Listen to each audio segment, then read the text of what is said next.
Startup Talk with Zaki Adnan. Startup Talk. Hey, what's up, ladies and gentlemen? Welcome to the last episode of Startup Talk with me, Zaki Adnan, on Dhaka FM 90.4. And by last episode, I don't mean the last show ever, but basically, আমরা একটা season break নিবো. We had like 3 months of this show, and I've had the greatest fortune of, featuring some of the most amazing people in our startup ecosystem. And আমি চিন্তা করছিলাম যে showটা শেষ করব, season শেষ করব, who would be the best person to end the season with. And fortunately during this time, my path crossed with the VP of Telenor, the VP of product and user research of Telenor, Erica B. Gibson. It's true. What's up, Erica? Not much. I'm so happy to be here with you in Dhaka today. It's such an honor and such a privilege to have you on our show today. Thank you so much. And thank you for asking me. I know you have a flight in less than probably a couple of hours. Yeah. But, we're super psyched and we're super delighted that you're here to, join us and share your stories. Awesome. So, Erica, what we do here in our show is basically we've featured over the past 3 months, the startup founders, the ecosystem enablers, and the innovation community leaders of Bangladesh startup ecosystem. But you have been a mentor to some of the amazing projects that have, flown in our ecosystem in the past year. And, that's why I felt that, you would be a perfect fit and a perfect choice to end the show with a bang. Fantastic. I'm excited. So, Erica, so what we do in our show is we basically dig deep into the, stories of the, person under the spotlight. Yes. So I'd like to ask you some of the questions if it's okay with you. Absolutely. Okay, wonderful.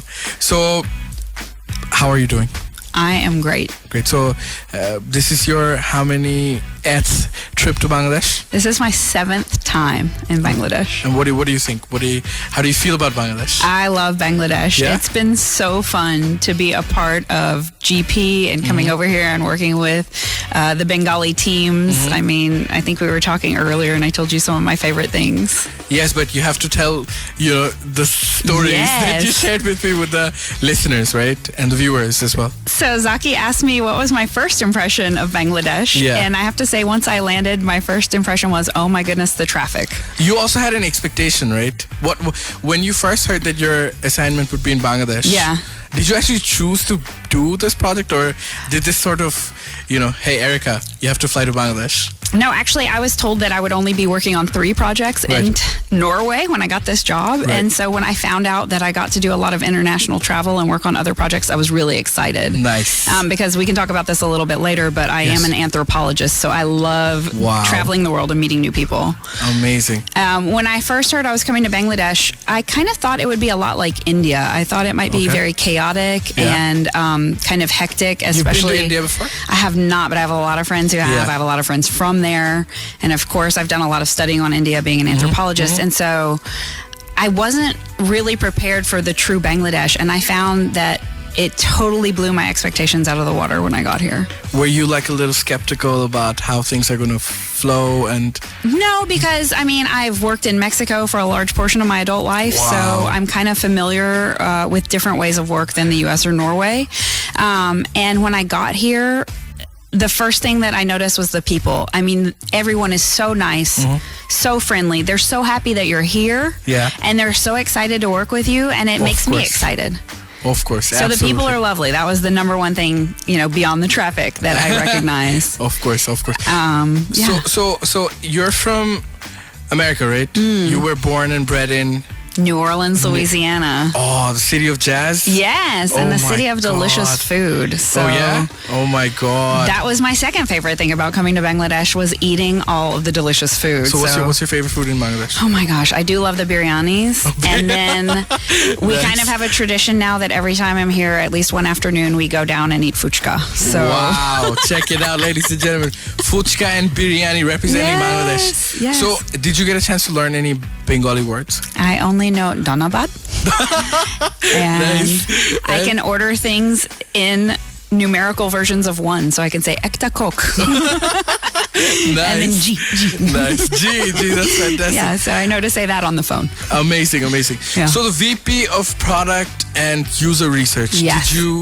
Did you always want it to be a VP of a multinational conglomerate? No, in fact, I did not even realize that this was a career opportunity that would be open to me. Right. Even as late as graduate school, I had no idea that I could do something like this. So you this. studied anthropology?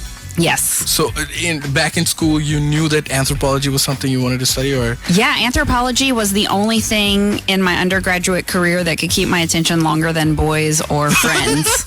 So I loved watching Friends. Okay. I actually made a C in my first anthropology course because it was on Thursday nights and I would rather stay at home and watch TV for the first hour of the course. Yeah? So I was always late to class. But then I really got into the class, and so I stopped watching Friends and I started going to class every week. And it was the one thing that kept my interest. So I decided this is what I should major in. This is what I should do. And so I got 3 degrees in anthropology at the end of it all. 3 degrees in anthropology.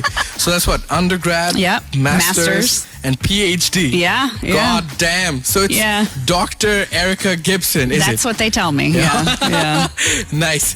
So how did this all, pan out for you to, sort of switch and shift from, the field of anthropology to the field of technology? Yeah, so I was actually a professor for about 7 years. I taught anthropology. Wow. 7 years. Yeah, and women's and gender studies. So I was... Wow, that's amazing. Multidisciplinary even then. Amazing. And I decided to broaden my horizons and try to switch into technology. And so what was that, what should I say, the transition, the trigger that actually sort of pushed you to get out of your academic zone. shell? Yeah. I think I was very lucky in that I happened to see a job ad that spoke to my heart. Really? So, and I applied for this job and I actually got it, and that's how I transitioned into tech. I am a medical anthropologist by training. Okay, so I have next to zero idea of what anthropology is. Yeah. I just know some of the basics, and when if you could sort of break down the elements of anthropology for our listeners as well. Sure. So anthropology is the study of human culture, and in the U.S. we divide it into 4 subfields. So we have cultural anthropology. So for instance, medical anthropology is often a part of cultural anthropology, where we study how medicine or health interacts with our culture. So how are we affected by our culture medically? And then there's physical anthropology, linguistics, and archaeology. Those are the 4 subfields in the U.S. Crazy. And I've studied all of them, but I stuck with medical anthropology because I thought growing up I wanted to be a doctor, and then I did a program in high school where I actually got to shadow all different kinds of doctors, nurses, radiology techs, everything you could imagine at the hospital. And I thought, ooh, no, this is not what I thought it was going to be. This is not what I wanted to do. So I got to know very early on that what I thought I wanted to be was not actually what I wanted to be. Amazing. And that's completely normal, right? Yeah. I think we change a lot, as young adults, and learning what we want to do and what we want to get into. This is something that's sort of not what the culture is in Bangladesh. Yeah. In Bangladesh, it's like, your father asks you to become an engineer or a doctor, you're like, it's my destiny. Yeah. Even if you hate studying medical science, you still have to live through the life of being a doctor, right? Exactly. But the best part is we are changing as a nation, where our culture is changing. And the best part is it's all converging, towards following your heart. Yes, and innovating your future. Yeah, absolutely. Yeah, that's so fantastic. So if you could, elaborate a little bit on, your experiences in the field of, medical anthropology. Yeah. Sure. So when I did my PhD, I actually studied birth practitioner choice and stress during pregnancy. Wait. Let me wrap my head around it.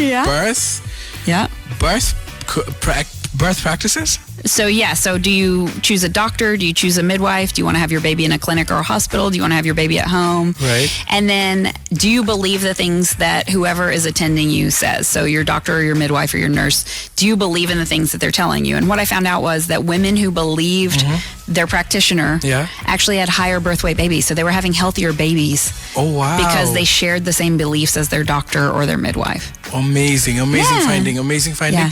And, we're sort of, we're going to have to take a short break. Yep. And, we're going to listen to some commercials and an amazing song. Awesome. So what's the first song you want to play? Ooh, I think we'll start with a song from America, and we'll listen to Kiss by Prince. All right. So Kiss from Prince, dedication to Bangladesh. Yeah. A kiss to Bangladesh from Erica. A kiss to Bangladesh Wonderful. from me. So let's check it out.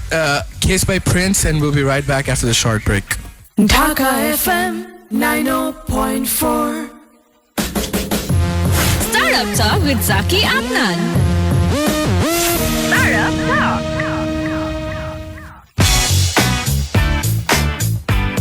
What's up, ladies and gentlemen? You are listening to Startup Talk with me, Zaki Adnan, only on Dhaka FM 90.4. And we have the amazing Erica Brooke. That's your middle name, right? Yes. Erica Brooke Gibson, the VP of Product and User Research of Telenor. So, Erica, Yes. anthropology, Yeah. user research, Yep. product management, how does it all tie up together? Yeah. So Because, what I understand, anthropology is being like completely, a separate field Yeah. with technology, and technology being completely mutually exclusive, but they meet somewhere, right? Absolutely. The awesome thing about anthropology is if you go to school and get a degree in anthropology, you can use it in any job that you get after that, because it's really learning about people's cultures, Right. how to talk to people, how to understand people. Amazing, Yeah. amazing. So I take it that, with years of, experience in really understanding people, I'm sure you also pick up on energies, Yes. right? Yes. Do they teach you that in anthropology? Like, No, how to I think read? that's totally a personal thing. Okay. Yeah. So Okay. you got it or you Okay. don't. So we can Okay. teach you some stuff in Okay. anthropology. We can't teach you everything. Okay. But the nice thing about anthropology is it's very method heavy. And so we learn great methods like how to do ethnography, which is really in-depth study of culture. We learn. What is ethnography? So basically, if I did an ethnography, I might go out and live a certain experience. So I might go live in a culture, and it would be like I was an infant there. So if I came to live in Dhaka, Yeah. I would have to learn new things, Right. right? And I would ask stupid questions, or what you might consider a stupid question because you grew up here and you don't Of have course, to think of of things course, like of that. course. And I'm actually doing that now since I moved to Norway, right? I ask a lot of stupid Nice. questions there. Well, I see you somewhat, immersed into Bangladeshi culture. Yeah. You're wearing a shower kameez. I am. Yes, this was a lovely gift from some of our innovative teams at GP. Nice. So And you got yeah. your nose pierced? I did. I got my nose pierced at La Femme, my first trip here about a year and a half ago. That is crazy. That is what you call cultural immersion. Indeed. Yeah, absolutely, absolutely. I do it. I eat the food. I try to learn a few words. I like to dress like the locals. So immersion, this philosophy of immersing into a culture. Yes. I'm sure this is something that you've picked up from anthropology, It's and key. Yes. this is a key part in Yeah. success, finding success in the world of technology. Yeah, right? and user research. And I mean, user research has such a great place in technology. So user research is the intersecting ground of anthropology and technology. Absolutely. Yeah. User research is another way to say anthropology. I mean, it's really just putting different words and a different spin on kind of the same basic concepts. Brilliant. So for a lot of our listeners are actually startup founders and people who are working in startups. So Yeah. if you could share some of the hacks in user research and some of the techniques and some of the philosophies. Absolutely. I'll leave the floor to you. Oh, thank you. I think there are a couple key things to remember with user research. Yeah. Number one, user research is more than going out and doing a survey or going out and doing a focus group. Right. So when I started at Telenor, a lot of things we heard when I'd say, oh, have you done user research on your project? Yeah, I did a survey. Yeah, I did a focus group.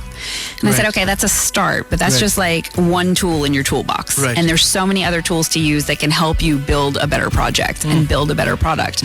So what I suggest to people is really getting to know their users in a broader sense. So do some in-depth interviews. Go out and do some participant observation. So if you are a startup trying to disrupt a certain work task, go watch how people work and see what their pain points are in person and experience those yourself so you can really feel empathy and understanding to what the problem is that you're trying to solve for the user. Well, the whole concept of customer immersion itself is pretty new, right? Yes. In this, depth, like Yes. where you actually just sit next to people who are Yes. working Yes. and really observing them. Yeah. Right. So how do you advise them to get over the, what should I say, perception of, being perceived as a creep, maybe, Yeah. Well, I think a lot of people, especially in startups, are trying to solve problems that they've experienced. And so they know a little bit firsthand.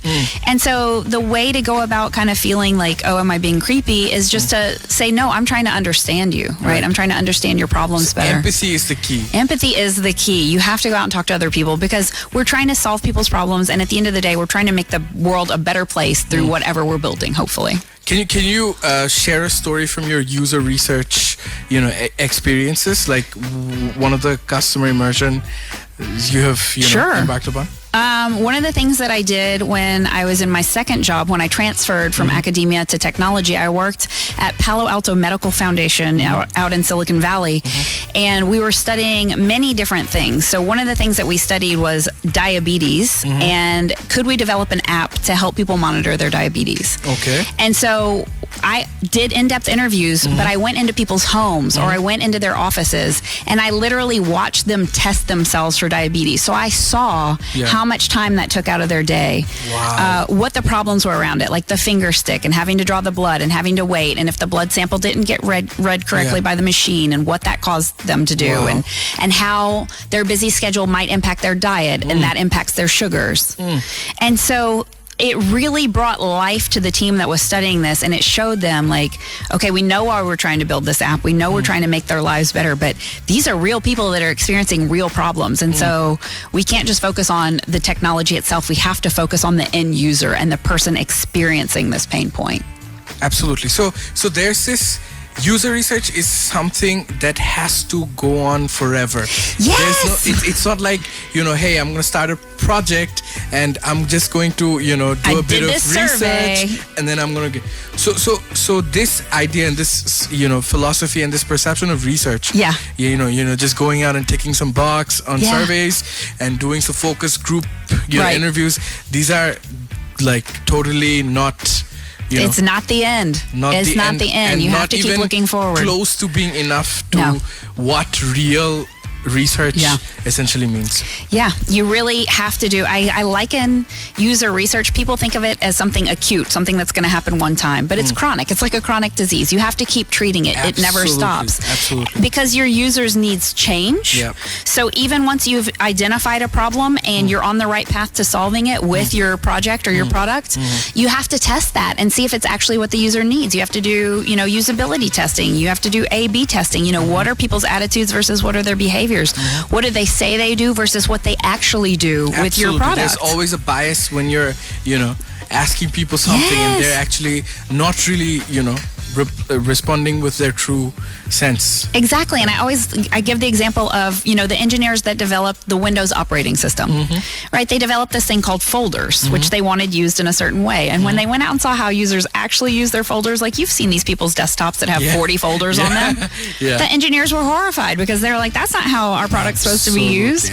But that's how it's actually being used. And so you have to go out and continue to do those user interviews and user tests to really pivot sometimes. Absolutely. So user research is sort of like a staple requirement, of a top technology startup, right? I would hope, yes, because like I tell... What is the practice, in the Western world? Is user research like a separate, specific department in every startup there is? Not necessarily, but most startups have UX people. They have a designer at least, a user researcher hopefully. And even in Telenor, we don't have it as much as we should.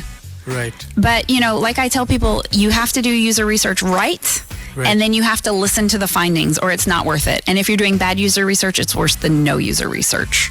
Amazing. What do you mean by bad user research? Bad user research would be doing something like asking a survey with a lot of leading questions.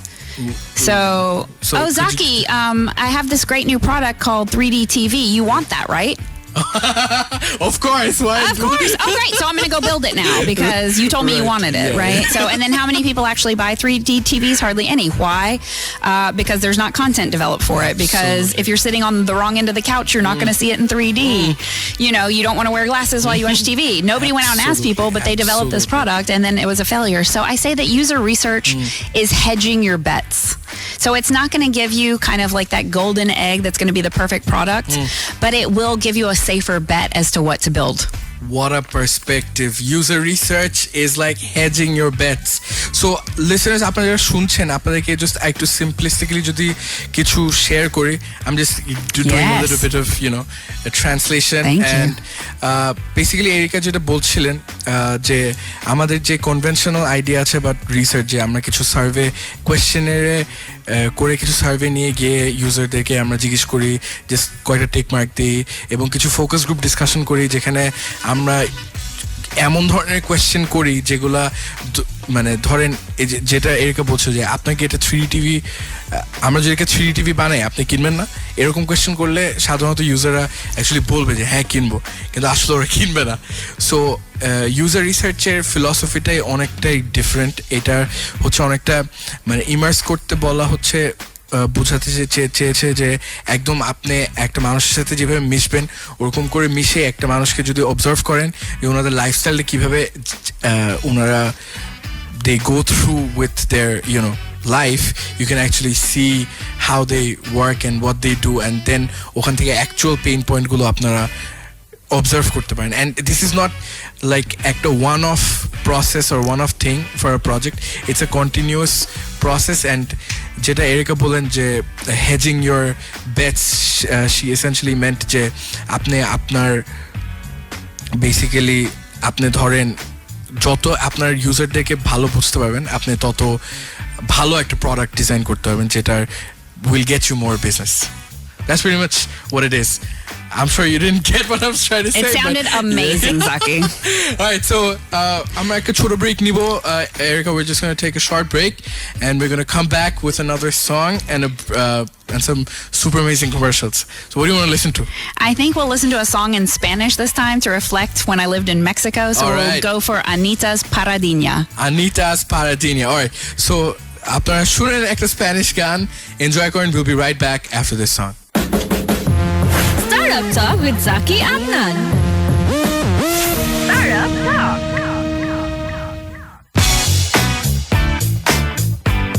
What is up, ladies and gentlemen? You are listening to Startup Talk with me, Zaki Adnan, on Dhaka FM 90.4, and we have the amazing Erica Gibson, the VP of Product and User Research of Telenor, with us. Ajke is a very special day. Ajke is the season finale of my show, and Amra, inshallah, very soon will come back. I'm not going to tell you when, but very soon. All right. So there's an element of surprise. So Erica, we were hearing your stories about how you've sort of lived your life as an anthropologist, and then how you've bridged into the world of technology by sort of really introducing the culture of user research. So product management, and also in Telenor you've been driving Ignite, the entrepreneurship program, right? Yes. So I know what it is, but our listeners don't. So why don't you tell us a little bit about what Ignite is? Absolutely. So first of all, Ignite is my heart. It's my reason for coming to work every day. That's amazing. I love it. Right. But what Ignite truly is an internal innovation incubator. Basically, we have teams apply with new ideas that they might have. We started out kind of letting teams apply with any new idea. And then over the course of the next two batches, we focus us closer and closer to the core business of Telenor over main phone. And so we've done 3 batches. We've had, I don't even know how many hundreds of applications. We usually pick between 7 and 10 teams per batch that actually are chosen, and their projects are chosen to go through a 3-month super tough incubator with us, where they get some really hands-on learning experience through 1-week-long workshops, and then they go back to their home business unit for 3 weeks, and they put into practice what they've learned. So they come in with a hypothesis and a problem statement and a project idea. and we basically break them down and tell them that they know nothing. You know nothing, Jon Snow.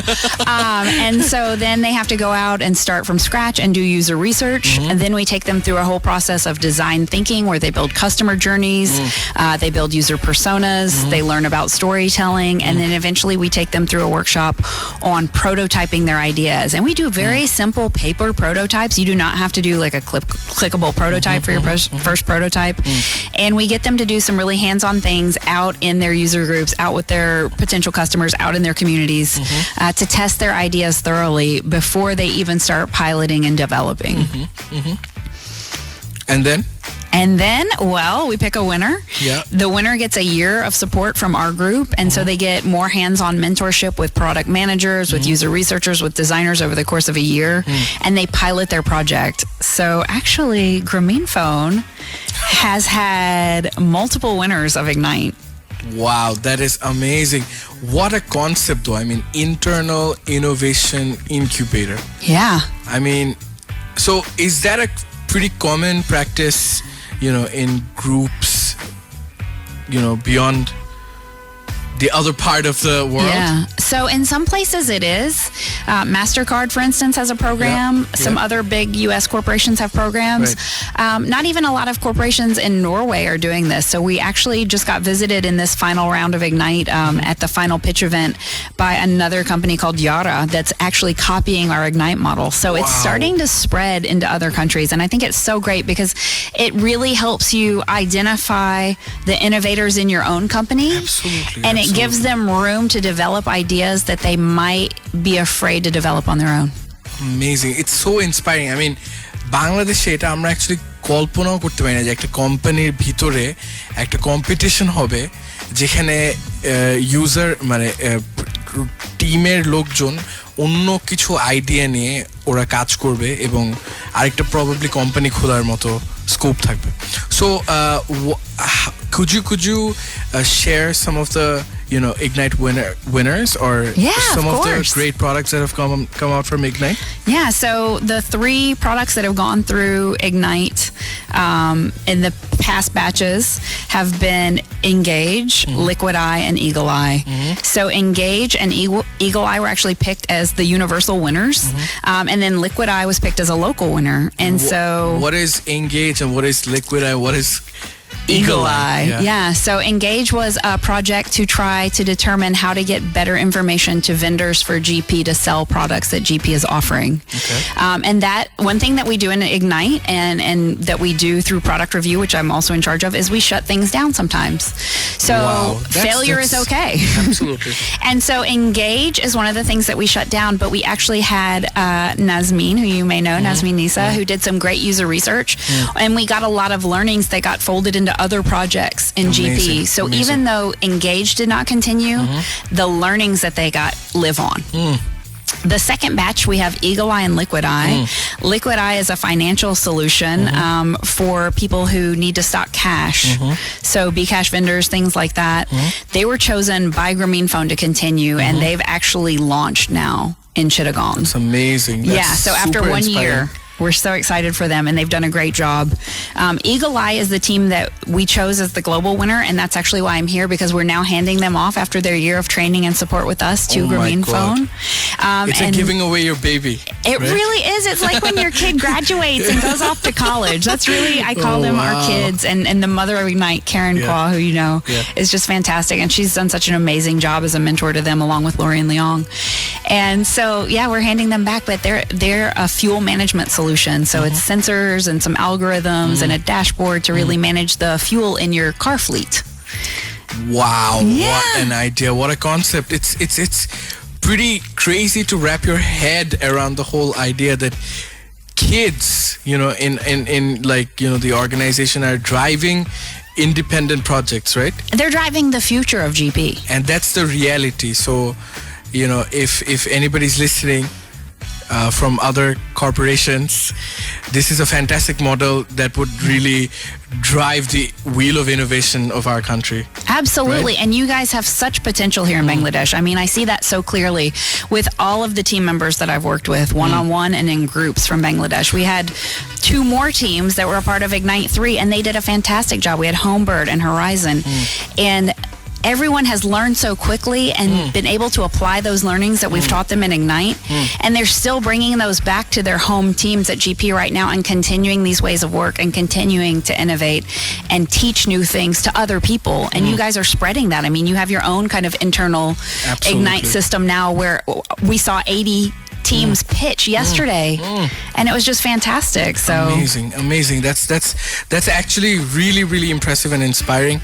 And so, Erica, what I wanted to ask you is basically, it's a bit, what should I say, off topic to compare to what we were talking about. But you've worked with resources from all around the world, yes. right? So we have this perception, like most of the people in Bangladesh, in our labor market has this perception that they are significantly behind, global, resources, right? And what it takes to really compete in the global arena. Yes. What are your thoughts on the quality of resources in Bangladesh that you've worked with compared to, the quality of resources you've worked across, different countries? Yeah, I think that, you guys definitely have work to do. However, you have the drive and the desire to learn. So everyone that I've met in Bangladesh, from, the newest person to start in the company to people who have been there for years in GP, everyone has that drive to do better and to learn and to build the infrastructure up in the company and in the country. And so that's going to take you so far. And Bangladesh really has this gift of a silver platter right now. The world is open to you guys. And because you have this desire to learn, you're going to do it and you're going to be great. And I just really look forward to seeing how Dhaka and Bangladesh as a whole develops, because you have all of the necessary drive to do what you have to do to level up. Amazing. So we're going to take a small break. And I'm really sorry I'm going to have to interrupt you here, but we'll talk more about your views on how we can grow as a nation in the field of technology. And we'll be right back after the break, and we're going to listen to one another's song. What song do you want to listen to? I think we'll pick one from Norway this time, so we're going to listen to Fifan by Hakim. Fifan by Hakim. So ladies and gentlemen, কখনো Norwegian গান শুনে নেই, this is your chance to groove to a Norwegian song. So check it out, listen, enjoy, and we'll be right back. Startup Talk with Zaki Adnan. Startup Talk.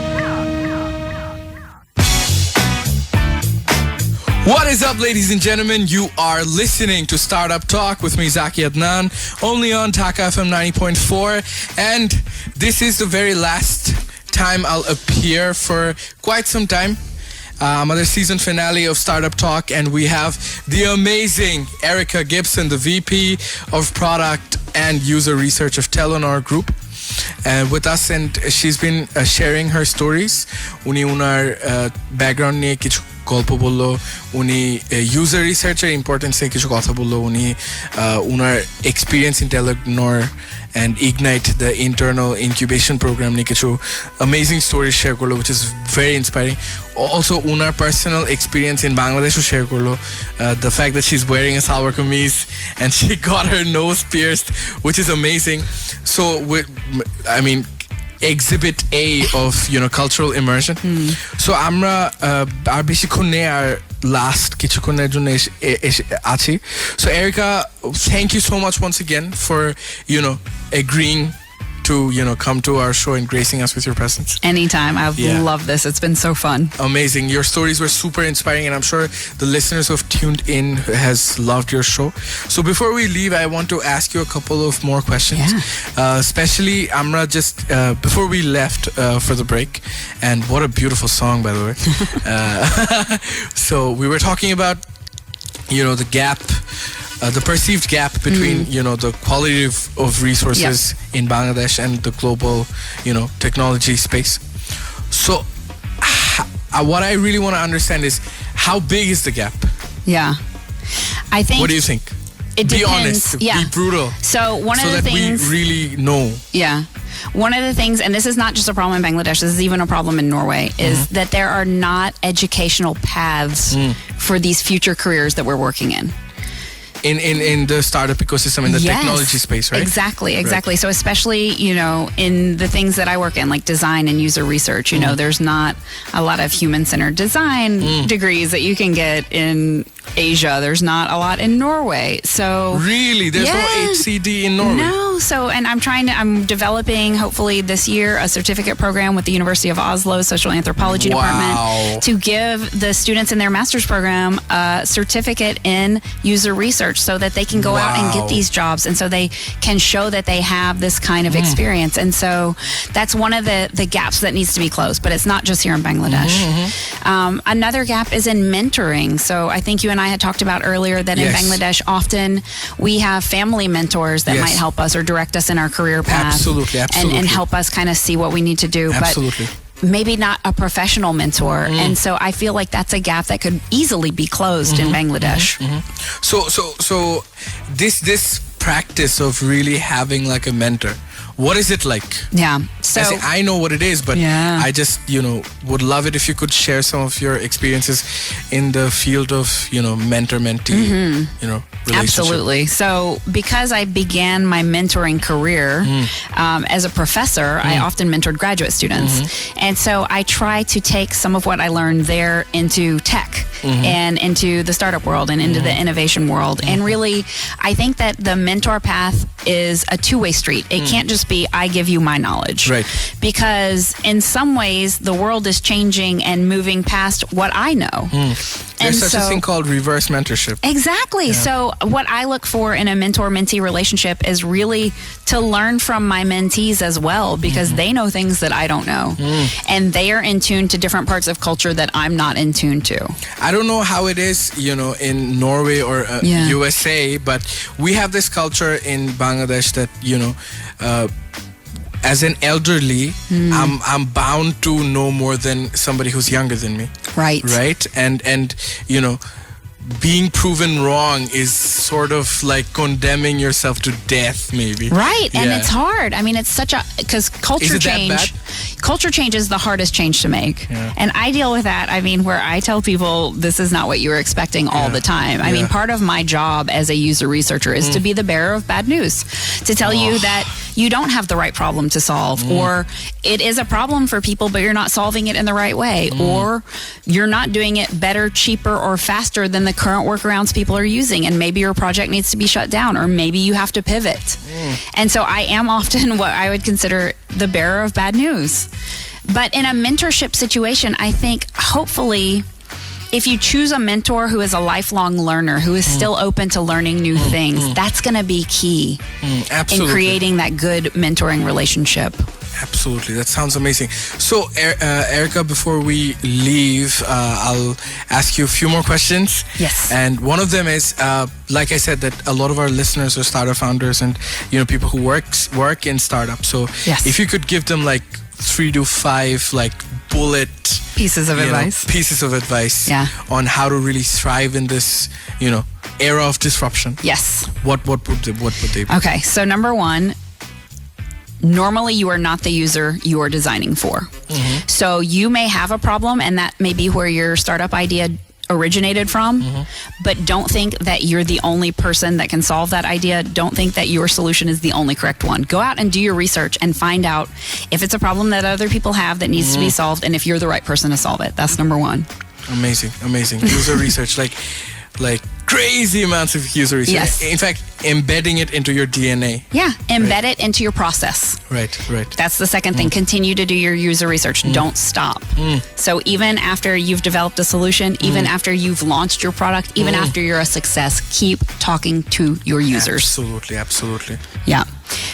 Number 3. Yeah, well, that was 2. Oh, okay. So number 1 was keeping it in the process. Number 2 is keeping close to your customers. You're not the user you're designing for. Right. And then keep it in the process. Keep your user research in the process. Right. Number 3, ask for help. Ask for help. It doesn't hurt anyone for you to ask. So if there's something you don't know how to do or something that you are not confident in your skills in, find a mentor. Find somebody that you can ask that has gone before you and paved this path. You do not have to reinvent the wheel. Absolutely. So sounds fantastic. One day you'll be the expert, and if you're not right now, that's okay. Don't be afraid to ask for help. Amazing. It's so easy for you to say because it's embedded in your culture. It's true. Yeah, Yes. absolutely. But it's very hard for some people to do that, but don't be afraid. Amazing, fantastic. Any other pointers? Yes. So Yes. Bangladesh is up and coming.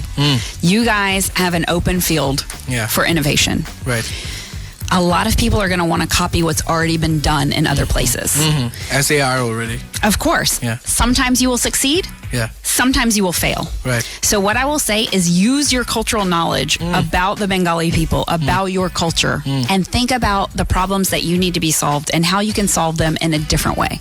You don't have to do what other people have already done and just slap a new name on it. Absolutely. You can create something totally new. I mean, think of the things that we have now that, 10 years ago, 20 years ago, we couldn't even conceptualize of. Absolutely. I mean, ride sharing. Yes. Like, who on earth would have thought I'd be sharing a motorcycle with a dude I don't even know? And P.S., Uber did their user research. The first thing they did, the first question they asked is, would you get in a stranger's car? And they went out and asked people to do that. Amazing. So you really have to ask those hard questions first and find out what you have to prioritize. That's maybe number 5. What is the number 1 priority of your user in the problem you're trying to solve? And what is your number 1 priority in developing a new product? Start there. Amazing. Like a feedback loop. Yes. Right? Yeah. So just to recap. Let's see if you can remember them. Yeah. There will be a test. No, please don't test me. No, I'm just joking. So let's go. Number 1. You're not the user you're designing for. You're not the user you're designing for. Number 2. You're going to keep user research embedded in your process. Excellent. Number 3. God, now I have to remember. Number 3 was... We're going to test Zaki. Number 3 was? Ask questions. Ask questions. Don't be afraid. Don't be afraid. Right. Ask for help. Yeah. Absolutely. Number 4? That's the one I can't remember now. But I know we said, okay, don't do the same things that other people have done just to do it. Your culture. Right, yeah. Embrace your culture. Embrace your culture, yeah. Right. Absolutely. Was there a number 5? Yeah, but I can't remember. Fantastic. So thank you so much, Erica. We're at the end of our show. And it's truly been an honor and a privilege to have hosted you for our season finale. And thank you so much once again. Thank you so much, Zaki. This has been amazing. Amazing. Your stories were fantastic. Thank you so much. I hope our listeners have learned a lot and enjoyed your stories. And ladies and gentlemen, Amra at the season break nibo. This was the season finale of Startup Talk, and I really, really wanted to end it with a bang. And I'm really happy that I got to feature one of the most sought after personality in the technology world. In the world, right? Not just Bangladesh. And thank you so much once again. I'm super honored. So we want to end the show. Erica personally requested me to play a song. Yes, because I love Dhaka, I love Bangladesh. Right. And I don't know that much Bangladeshi music. So I've asked Zaki to choose a song from Bangladesh for me. And not just that, she also said that that song has to be something you can shake your body to. Yes. Right? Yes. Right. So I was telling her about Nusrat Faria and how she is one of the high-flying, actresses of our time, and that she recently released a song which was, sort of like a subject to great scrutiny. And it's also one of the most popular songs in recent times as well. And, it really reflects your playlist. Yes, and it's girl power, which I'm all about, especially in the tech industry and the startup industry. We need more women. So absolutely. I love that you've chosen a song by a woman. Absolutely. So we're going to sign off with Nusrat Faria's Pataka, which means fireworks. Exactly. Yes. See, I learned a new word. Any last words? Just thank you so much, Dhaka. It's been amazing. I hope I get to come back here. I hope I get to go to Sylhet. I hope I get to go to Chittagong. I hope I get to go to Cox's Bazar. There are so many places in Bangladesh that I haven't experienced, and I just want to see more of this country and more of your people. Please come back, Erica. I'm going to try. This is Dhaka FM 90.4.